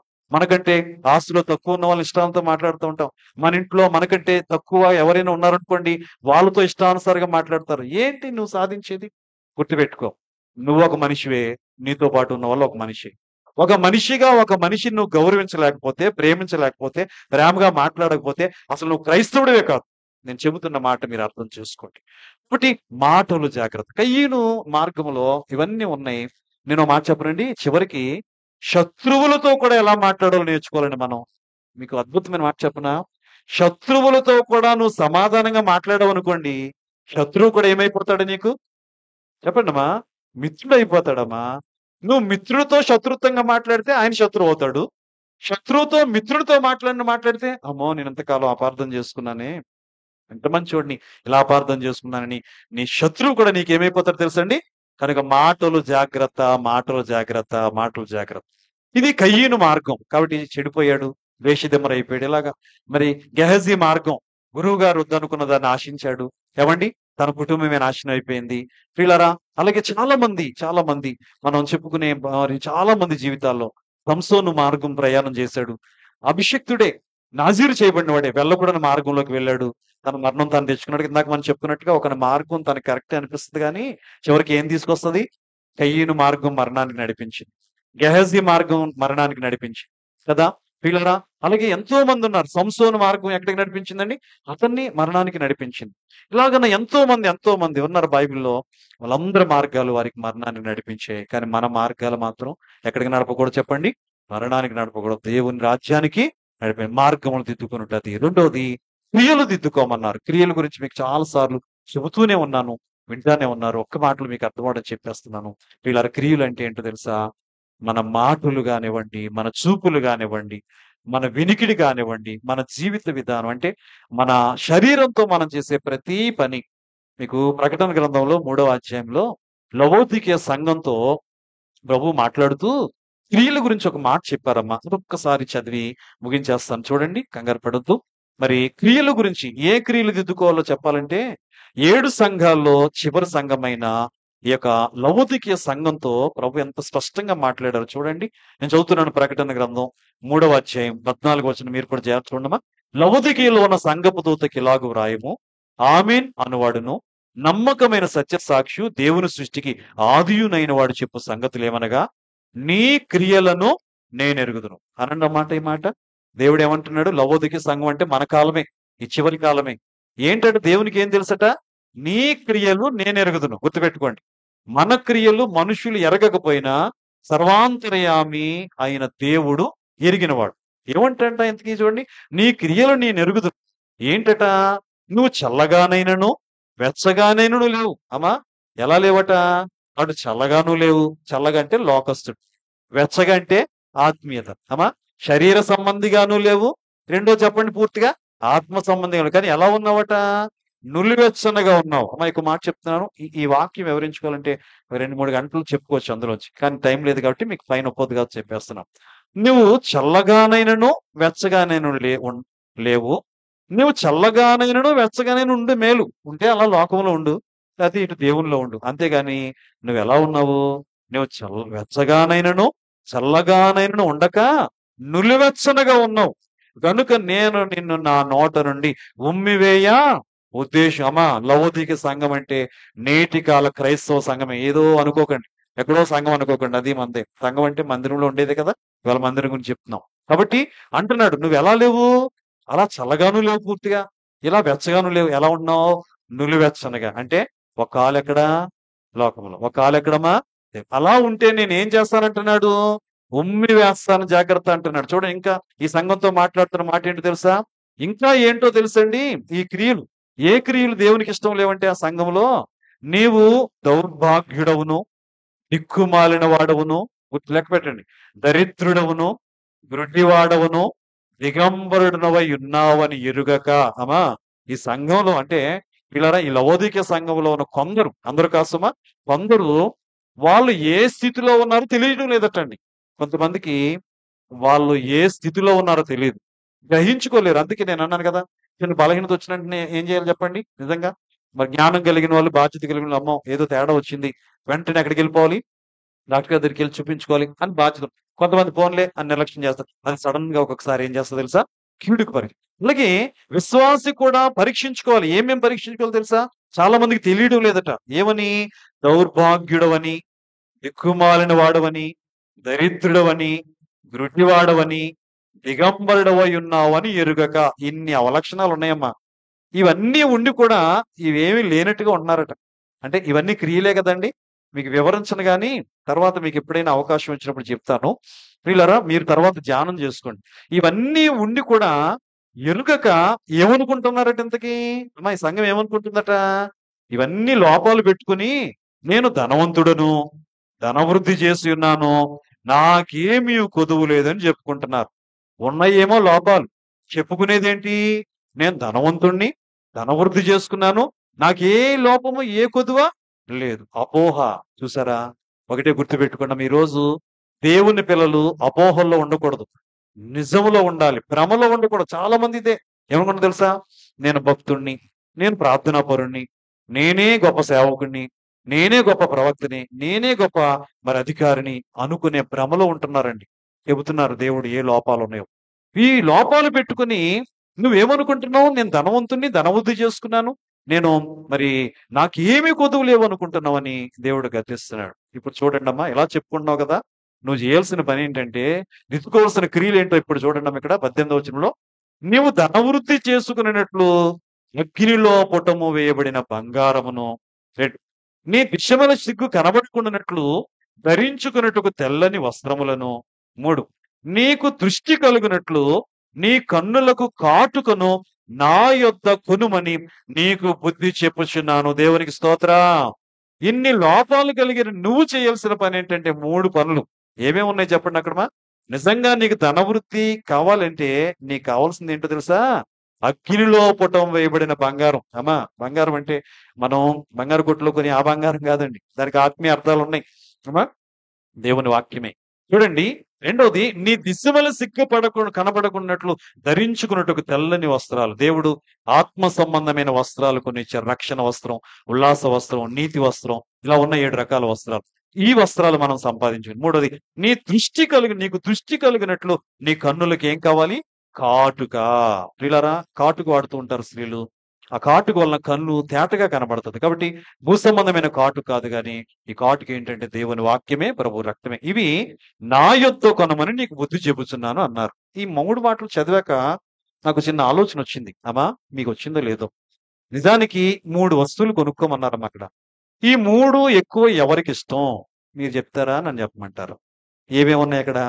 అమ్మా బంగారం, రెండోది వస్త్రం, మూడోది చెప్పండి? అంటే నాకు తెలిసి ఏమనుకోకండే, ఎక్కువ దిద్దుకోవాల్సినోళ్ళు ఎవరంటారు? అందుకేనేమో దేవుడు సంఘంలో కూడా ఎక్కువ మంది నిలబెడుతున్నారు చెప్పండమ్మా. అమ్మా మీరు నన్ను అపార్థం చేసుకుని తల్లులున్నారు, అమ్మా సోదరులున్నారు, కుమార్తెలున్నారు. నేను మిమ్మల్ని అంటలేదమ్మా, బయట ఉన్నోళ్ళని అంటున్నానమాట. లైవ్‌లో వింటున్నారు కదా! ఆళ్ళని అంటున్నాను. మిమ్మల్ని మందిరంలో ఉండి మళ్ళీ అయ్యగారు మమ్మల్ని అన్నారు, రేపటి నుంచి మళ్ళీ మానేశారు గనక. అమ్మా చూడండి, నిజానికి ఇందులో మగాళ్ళకి సంబంధించింది కాదు గానీ, ఈ 3 ఎవరికి ఎక్కువ ఇష్టం అమ్మా? వస్త్రాలంటే ఎవరికి ఎక్కువ ఇష్టం? మాట్లాడండమ్మా. మొన్న ఒక ఆయన గురించి చెప్పాను, ఆకాను గురించి. ఆయన కూడానండి యెరికో పట్టణంలో ఆశించకూడని 3 ఆశించాడు. వస్త్రాలు, వెండి, బంగారం. తెలుసా? అలాగే గెహాజీ కూడా చెప్పండి. ఆయన కూడా ఏం ఆశించి మగోడయ్యుండి కూడా చెప్పండి. ఆడోళ్ళు ఆశించి అంటే ఆడవాళ్ళకి ఎక్కువ ఇష్టం ఏంటంటే ఒకటి వస్త్రం, బంగారం, రెండోది వస్త్రం. కాటుకంటే అర్థం ఏంటి తెలుసండి? బ్యూటీ. అమ్మా కదా! కాటుకలు పెట్టుకుని తప్పని కాదు గాని అంటున్నాను. అంటే ఎక్కువ దిద్దుకోవాల్సిన అవసరం ఎవరికుందమ్మా? మాకుందయ్య గారు అన్న స్త్రీలు ఒకసారి దేవుని స్తోత్రం చెప్పండమ్మా. అది. అంటే మీకెవరికీ దిద్దుకునే అలవాటు లేదమాట. నేను అడిగిన ప్రశ్న ఏంటి? ఈ వాక్యాన్ని బట్టి ఎక్కువ దిద్దుకోవాల్సిన బాధ్యత శ్రేలమైన మాకే ఉంది అయ్యగారు అన్నవాళ్ళు దేవుని స్తోత్రం చెప్పండంటే, మీకు నా ప్రశ్న అర్థం అవ్వలేదో, లేపోతే నా మాట మీకు కోపం వచ్చిందో నాకు తెలీదు గానీ ఎవరు చేయట్లేదు. మళ్ళీ చెప్పనా? అయ్యగారు నిజమే. మేము కూడా ఎక్కువ దిద్దుకోవాల్సింది స్త్రీలమైన మేమే అన్న వాళ్ళందరూ ఒకసారి పోనీ చేతులను పైకెత్తండమ్మా. దేవుని స్తోత్రం. హల్లెలూయా. కాబట్టి చూడండి, అద్భుతం ఏంటంటే బంగారం కొనుక్కోమన్నారు. ఎక్కడ? జ్యువెల్లరీ దగ్గర కాదు. అమ్మా వీళ్ళ వస్త్రం కొనుక్కోమన్నారు. ఎక్కడ? సీఎంఆర్ దగ్గర కాదు. కాటు కొనుక్కోమన్నారు. ఎక్కడ? బ్యూటీ పార్లర్ దగ్గర కాదు. నా దగ్గర కొనమని మీకు బుద్ధి. అలాగని బాబు మిమ్మల్ని వదిలేసాను అనుకోకండి. మగోళ్ళు కూడా ఎవరున్నారో తెలుసా? వస్త్రాలు పిచ్చి కలిగినోళ్ళున్నారు. బంగారం పిచ్చి కలిగినోళ్ళున్నారు. బ్యూటీ పార్లర్‌కెళ్ళే మగోళ్ళు కూడా ఉన్నారండోయ్! ఎందుకు జెప్పండి? ఏవండి? ఒకటి ఒకటే. బహిరంగ సౌందర్యానికి వద్దు విలువ. ఉండాలి. బంగారం అవసరమే సమయం వచ్చినప్పుడు. వస్త్రం అవసరమే. అలాగే కొన్ని ప్రియులారా ఉపకరణాలు అవసరమే. కానీ నేనంటున్నాను ఆత్మీయ జీవితంలో ఇవి ఉండాలి మనకి. ఉంటే అది మనకి దీవెన. చివరి మాట చూడండి. 19వ వచనంలో వ్రాయబడిన మాట. నేను ప్రేమించు వారందరిని గద్దించి శిక్షిస్తాను. అమ్మా ప్రభు ఎవరినైనా గద్దించారు, శిక్షించారంటే వాళ్ళెవరైనా అర్థం చెప్పండమ్మా. ఈ మాటను బట్టి చెప్పండి. సహజంగా మనల్ని ఎవరైనా గద్దిస్తే ఏమనుకుంటామంటే, నేనంటే ఇష్టం లేదు అందుకే నన్ను గద్దించారు. నేనంటే ఇష్టం లేదు నన్ను శిక్షించారంటారు. కానీ ప్రభు ఏమన్నారు తెలుసా? నేను ఎవరినైతే ప్రేమిస్తానో చెప్పండి, వాళ్ళనే గద్దిస్తాను. అవసరమైతే వాళ్ళనే శిక్షిస్తానన్నారు. కాబట్టి దైవజనులు కూడా ఒకవేళ గద్దించారని ఇప్పుడు మీలో నా మాటలు ఎవరికైనా గద్దింపుగా అనిపించాయనుకోండి, నా మీద కోపం పెట్టుకోకండమ్మా. నా మీద పగలు గట్ట ఏం పెంచుకోకండే. అమ్మా నేను మీ ఆత్మీయ తండ్రిని. ఒక్కొక్కసారి నేను నేరుగా చెప్పలేనివి దేని ద్వారా చెప్తాను తెలుసా? దేవుడు నాకిచ్చిన సాధనం ఇది. వాక్యం. ఎందుకంటే వాక్యం అప్పుడప్పుడు మన బిడ్డలు కూడా అంటారయ్యా వాక్యం ద్వారా ఈ మాట అందరికీ తెలిస్తే బాగుంటది కదా! వాక్యం ద్వారా అంటూ ఉంటారు ఒక్కొక్కసారి. కొన్ని విషయాలు వాక్యం ద్వారానే బయటకొస్తాయి. నేరుగా చెబితే ప్రియులారా అది కొంతమంది ఇబ్బంది పడతారు. వాక్యం ద్వారా చెబితే కొంతమంది భక్తులు ఏం చేస్తారో తెలుసండి? దిద్దుకుంటారు. కాబట్టి ఈ రోజు నేను చెప్పింది మీ మీద ప్రేమను బట్టే లైవ్‌లో ఉన్న వారి మీదకైనా, మీకైనా ప్రేమను బట్టే. చూడండి ఇంకో చివరి మాట ఉంది కదా! నేను ప్రేమించే వారిని గద్దించి శిక్షిస్తున్నాను. కనుక ఏం చేయాలట? గనుక నీవు ఆసక్తి కలిగి మారు మనసు పొందు. ఇంతకీ ఈ మాటలన్నిటి ఫలితం ఏంటంటే వినండి. మనందరం ఏం పొందాలట? ముగించేస్తాను చెప్పండి. ఏం పొందాలి చెప్పండి? ఆ! మారు మనసు. అది కూడా ఏం కలిగట? ఆసక్తి కలిగి. నీకు ఆసక్తి ఉందనుకోండి ఏదైనా సాధ్యమే. ఆసక్తి లేకపోతే ఏది కూడా సాధ్యము కాదు. కాబట్టి ఈరోజు ప్రవక్త అయిన యిర్మీయా గారిని దేవాలయపు ద్వారం దగ్గరికి తీసుకుని వెళ్లి ఇదే ప్రకటించమన్నారు. యూదావారలారా మందిరానికి వస్తున్నారు కదా! మీ మార్గాలు కొన్ని సరిగ్గా లేవబ్బాయి. దిద్దుకోండి. అలాగే మీ క్రియలు సరిగ్గా లేవు. దిద్దుకోండి. మీరు దిద్దుకున్నారనుకో నేను మిమ్మల్ని ఏం చేస్తానో తెలుసా? స్థిరపరుస్తాను. ఇక్కడ నివసింపజేస్తాను. నా రాజ్యానికి మిమ్మల్ని వారసులుగా చేస్తానని ప్రవక్త ద్వారా దేవుడు ఆ మాటలు చెప్పించారు. అయితే కొందరు విన్నారు, కొందరు వినలేదు. మరి మీరు విన్నారు చెవులతో అయితే, మనసుతో వినిన వారైతే ఏం చేయాలి చెప్పండమ్మా? ఇక నుంచైనా ఏం చేయాలి చెప్పండి? మార్గాలు దిద్దుకుందాం అంటే జీవితాలు దిద్దుకుందాం. క్రియలు దిద్దుకుందాం అంటే పద్ధతులు దిద్దుకుందాం. చెప్పిన మాటలను బట్టి ఒకవేళ మీకు విన్న వాక్యం అర్థం కాలేదనుకోండి, దేవుని కృప చేత యూట్యూబ్‌లో లైవ్‌లో ఉంది. మరలా వినండి. మరలా వినండి. ఒక్కొక్కసారమ్మా ఒకసారి వింటే కొంతమందికి అర్థమవుతుంది. మరలా మరలా విన్నాం అనుకోండి. అందుకే పిల్లలకి పాఠాలు చెప్పేటప్పుడు ఏం చేయిస్తారమ్మా? టీచర్లు వచ్చారు ఇయాల? కొత్త టీచర్ గారు వచ్చారు. పాత టీచర్లు కొంతమంది మానేశారు. సరే మరి ఏం పనులున్నాయో చెప్పండమ్మా. ఈ టీచర్లు చేసే పనేంటంటే పాఠం ఒకసారి చెప్పి ఊరుకుంటారమ్మా? ఏం చేస్తారు? పిల్లలకి మరలా చెప్పిస్తా ఉంటారు. మీరెప్పుడైనా స్కూల్‌కెళ్ళండి. చిన్న స్కూల్ కాలేజీల్లో ఇంకా పత్తుండదనుకోండి. స్కూల్‌కెళ్తే ఒకే పాఠం 10 సార్లు చెప్పింతా ఉంటారు. అవునా కదండీ! అప్పుడు వీళ్ళకేమవుతదో చెప్పండి? కంఠోపాఠం అయిపోతదమాట. వాళ్ళ కంఠంలోచ్చేస్తది. అలా 10 సార్లు వినడం వలన, చెప్పడం వలన. అలాగే నేను చెప్తున్నాను మీకు అవకాశం ఉంటే ఆదివారం వినేసాంలే. విన్న వాక్యమే కదా లైవ్‌లో ఉంది. మేము వినక్కర్లొద్దులే అని ఎవరికో షేర్ చేసి ఊరుకోకండి. మీకు ఖాళీ దొరికిందనుకోండి. ఒకసారి వినండి. ఒకసారి వినండి. ఎంతో కొంత మరల మేలే కదండీ! దేవుని మాటలు ఎంత ఆలకించినా అంత దీవెనే. కాబట్టి ప్రియులారా ఈరోజు ప్రవక్త అయిన యిర్మీయా గారిని మనకి ఓ దేవాలయం ఉంది. నాకు కూడా ఓ మాట అంటున్నానే చాలా సార్లు అనిపిస్తా ఉంటది. ఏంటో తెలుసా? నేను కూడా ఆ మందిరం ద్వారం దగ్గర నిలబడి లోపలికొచ్చేవారికి అమ్మా జాగ్రత్త, మందిరంలోకి వెళ్తున్నారు జాగ్రత్త అని ఈయన చెప్పినట్టుగానే చెప్పాలనిపిస్తది. కానీ మరి నేను అక్కడ నిలబడి చెప్తే ఇక్కడెవరు చెప్తారు? అందుకే నేనేం చేశానో తెలుసా? మీలో ఎవరైనా గమనించారా? మీరు మందిరంలోకొచ్చేటప్పుడు ఆ మెట్ల మీద ఒక వాక్యం రాయించారు. ఎవ్వరైనా చెప్పగలరా వాక్యం ఏంటో? రిఫరెన్స్ చెప్పకపోయినా పర్లేదు. వాక్యం ఏంటో చెప్పండి? అమ్మా? నీవు దేవుని మందిరమునకు పోవునప్పుడు నీ ప్రవర్తన జాగ్రత్తగా చూచుకొనుము. ప్రసంగి గ్రంథం 5వ అధ్యాయం మొదటి వచనం అంటూ. ఎందుకు పెట్టానో తెలుసా అండి మీకు? యిర్మీయా గారిలాగా నేను అక్కడ నిలబడి లోపలికొస్తున్నోళ్ళందరికీ అమ్మ జాగ్రత్త అని చెప్పలేను. మీరు మందిరంలోకి అడుగు పెడుతున్నప్పుడే ఆ వాక్యం ఎంతుందో తెలుసా? తాటికేంత అక్షరాలున్నాయి. మీరు కావాలంటే ఒకసారి కొలుసుకోండెళ్లి. కొంతమందికి ఇంక ఎంత అక్షరం ఉన్నా మనకు అస్సలు లెక్కలేదు అంతే. మనకి ఏ వాక్యం చూడండి మందిరంలో ఇన్ని వాక్యాలు ఏ మందిరంలోనే ఉంటాయమ్మా? ఎంత ప్రయాసపడి దేవుని సహాయంతో ఇన్ని వాక్యాలు పెడితే కొంతమంది అసలు పట్టించుకోవట్లేదు. కనీసం మందిరానికి వస్తున్నప్పుడు ఆ మందిర ద్వారం దగ్గరున్న ఆ వాక్యం ఏంటి? నీవు దేవుని మందిరమునకు పోనప్పుడు ఏం చేయాలి? నీ ప్రవర్తన జాగ్రత్త. ఇంకో మాట కూడా చెప్పనమ్మా? మందిరంలోకి వస్తున్నప్పుడే కాదు. మందిరమునప్పుడు వెళ్తున్నప్పుడు కూడా నీ ప్రవర్తన జాగ్రత్తగా ఉండాలి. కొంతమంది మందిరంలోకి వచ్చినప్పుడు బానే వస్తారు. మందిరం నుంచి ఇల్లాక మారిపోతున్నాయి ప్రవర్తనలు. ఎంత ప్రమాదమో తెలుసా? నువ్వెవరిని అగౌరవపరుస్తున్నావో తెలుసా? ఎవరిని అవమానపరుస్తున్నావో తెలుసా? మందిరానికొచ్చిన నీ ప్రవర్తన మారలేదంటే, మందిరం దగ్గర నీ మాట మారలేదంటే, మందిరం దగ్గర నీ క్రియ మారలేదంటే దుఃఖపడేది ఎవరు చెప్పండి? మందిరం ఎవరిది? అందుకే ఆ వాక్యం మీరందుకే వస్తున్నప్పుడు చదువుకోనండి. ప్రవర్తన జాగ్రత్తగా చూసుకోమనడము జాగ్రత్త. అలాగే వెళ్ళేటప్పుడు వెళ్తున్నావు కదా! నువ్వు ప్రవర్తన కూడా ఎలా ఉండాలి? దేవుని పిల్లల ప్రవర్తన మందిరంలో ఉన్నప్పుడు ఎలా ఉండాలో, మందిరం బయటికెళ్ళినప్పుడు కూడా అలా ఉండాలి. సమాధానం కలిగిన వారమై. నేను ఒకటే అంటున్నాను. నిన్ను ఎవ్వరు ఏమన్నా సరే తల ఉంచుకో అంతే. మరి బొచ్చు కత్తిరించి వారి ఎదుట వధకు తేబడిన గొర్రెపిల్ల ఏం చేస్తదటమ్మా? నిజంగా గొర్రెపిల్ల ఏం చేస్తదండి? తల ఉంచుకునే ఉంటది. అలా ఉండండి. పరలోక రాజ్యంలో మీకు చోటొస్తది. లేదు మీరు గాని తగ్గింపు లేదనుకోండి, సమాధానం లేదనుకోండి, కుటుంబాలకి నష్టమే, సంఘాలకి నష్టమే, సమాజానికి నష్టమే, మన ఆత్మీయ జీవితానికి కూడా నష్టమే. ఈ మాట మీ మనసులో పెట్టుకొని ప్రియులారా మందిరానికి వస్తున్న మనం అందుకే ప్రవక్తన నాకు అనిపించింది. ఎందుకు మందిరం దగ్గర గుమ్మం దగ్గర ఎందుకు పెట్టారు ఆయన్ని అనిపించింది. ఇప్పుడు అర్థమైంది కదండీ! ఎందుకంటే మందిరం లోపలికి వస్తున్న వాళ్ళ ప్రవర్తనలు కూడా కొంతమందికి ఎలా లేవు చెప్పండి? దిద్దుబాటు లేదు మాట. ఈరోజు మీరొచ్చారమ్మా, దిద్దుకొని వెళ్ళండి. దీర్ఘాయుషిస్తారు. దిద్దుకోకపోతే దీర్ఘకాల చింత. దిద్దుకుందాం. పరలోక రాజ్యంలో దీర్ఘాయుష్షు కలిగి దేవుని రాజ్య వారసులం. అట్టి ధన్యత ఈ వాక్యం ద్వారా తండ్రి మనెల్లరకు దయచేయును గాక. ఆమేన్. ఒకసారి నిలబడండి. చిన్ని ప్రార్థన. త్రియేక దేవుడవైన మా తండ్రి, నీ పరిశుద్ధ నామమునకు వందనాలు, స్తుతులు, స్తోత్రాలు చెల్లిస్తా ఉన్నాం.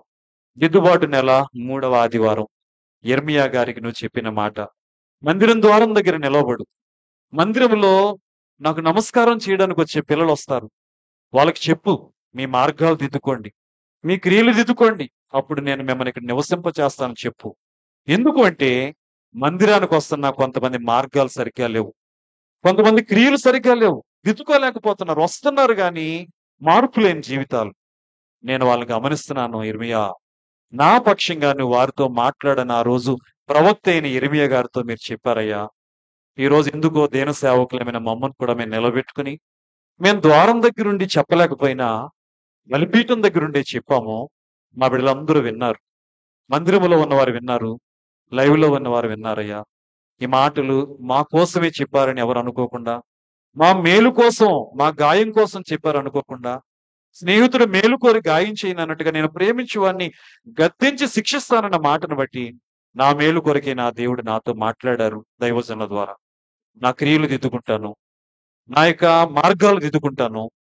నా మార్గం ఇప్పటివరకు నాదే సరనుకున్నాను. నా కంట్లో పెద్ద దూలం ఉందని, ఆ దూలం తీసుకోవాలని ఈ రోజు నేను విన్నాను గనక, నన్ను నేను సరి చేసుకుంటూ, ఆ రోజు పాపాత్మురాలు స్త్రీలు కొట్టడానికి తెచ్చిన ఆ రాళ్ల వంటి మాటలు నా నోట ఉండకుండా, మాటలతో కత్తిపోటు లాంటి మాటలని బైబిల్లో ఉందయ్యా. కొందరు మాట్లాడితే కత్తిపోటు కంటే దారుణంగా మనస్సులో దిగుతున్నాయి. కొందరు మాట్లాడుతుంటే జీవితం వ్యర్థపించేటట్టుగా మాట్లాడేవారు ఉన్నారు తండ్రి. మాటల వల్లే మహిమ, మాటల వల్లే మంటలు. మాటలే మమ్మల్ని మహిమకు తీసుకుని వెళ్ళగలవు. మాటలే మమ్మల్ని మంటల్లోకి తోసేయగలవు.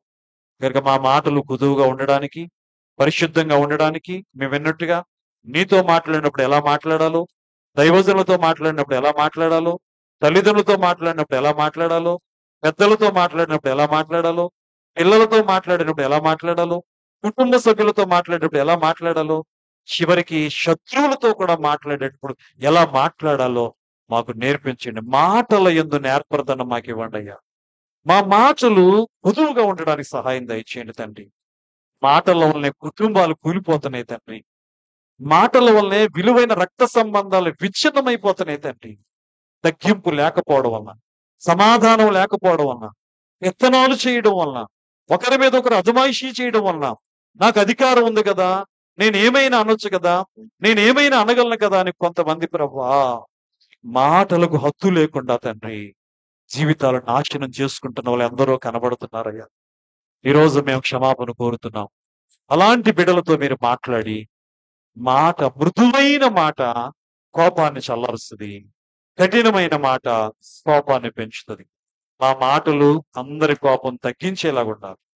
కయ్యను మాట నీ కోపాన్ని ఇంకా అధికం చేసేసింది. తమ్ముడు చెప్పడమే పెద్ద పాపం. అప్పటికే నీ కోపం అయితే అతడు మాట్లాడిన మాట ఇంకా కోపం రేపి అతన్ని జీవితం అంతా దిగులుతో బ్రతికేటట్లుగా దేశ దిమ్మరైపోయేటట్లు చేసిందయ్యా కయ్యూను మాట. ఈరోజు అలాంటి మార్గాలు మాకొద్దు, అలాంటి దుస్థితి మాకొద్దు నాయనా. మమ్మల్ని మేము తమాయించుకుంటుంది.